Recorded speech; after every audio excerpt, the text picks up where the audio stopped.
everybody, and welcome to Write on Track with Renee Bernard. Ta-da! So, today we're going to talk about flaws.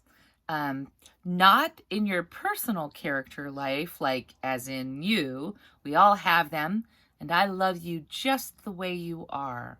So there. But when you're writing, I want to talk about your character flaws. As in, first of all, they should have them because perfection is boring.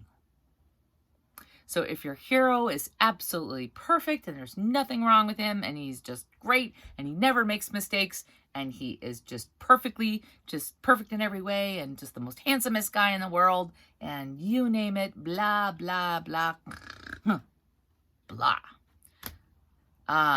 Yeah, same for your heroine, for your lady. So flaws, they are actually essential to your story.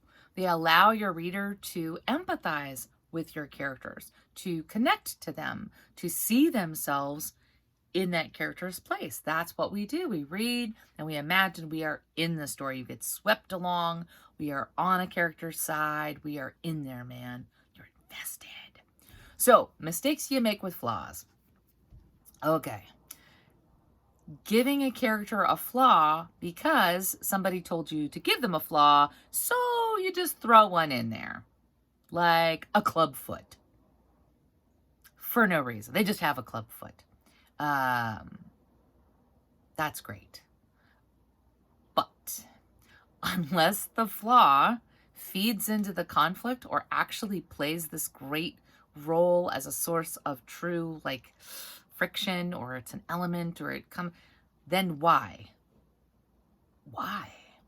A club foot, to me, only makes sense if, let's say, your hero lives to dance. Dance is his way of communicating with the universe, and she don't dance.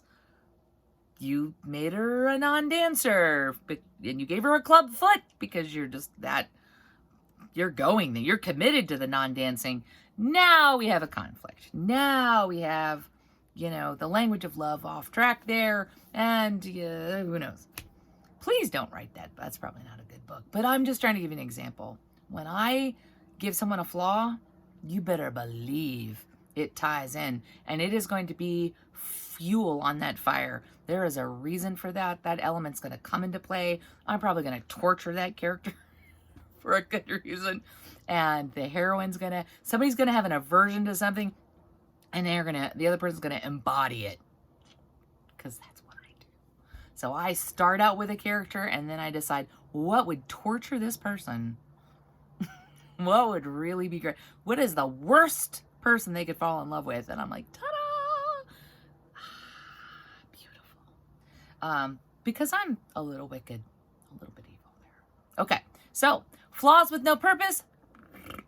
Okay.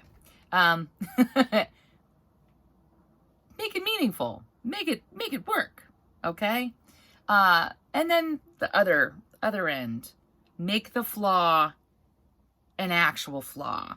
Again, the wanting to do Barbie and Ken, or wanting to have, I don't care if you write military thrillers, if every single commander is just the most brilliant, everybody's brilliant, nobody ever misses a shot. Why are we looking at this? What?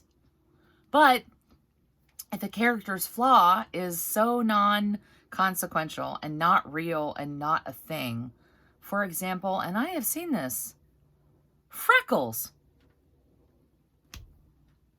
Really?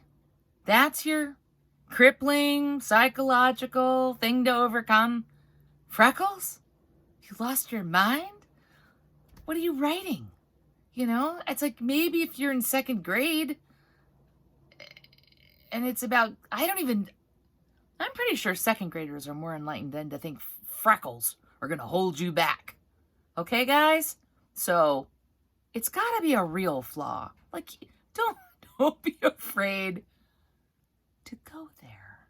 You can do it.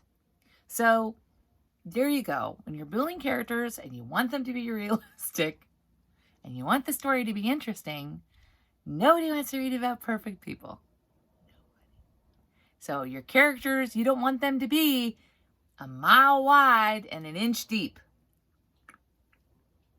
Okay? You want your characters to have depth.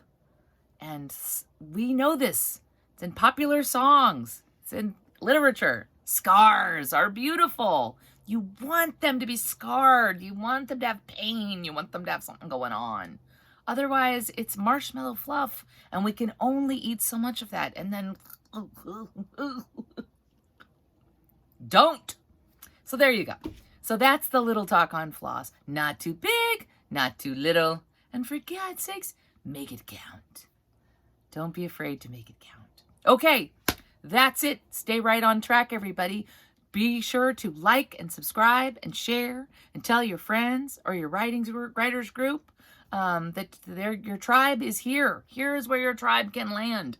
And any questions you have, any specific issues that you're struggling with the manuscript, let me know, and I will do my best. Okay, everybody, happy writing. And, of course, I believe it is May, right? I could say that. I'm just going to date this video. Maybe you're not supposed to, but I'm going to do it. I do not have a helmet, but as the Mandalorian would say, this is the May.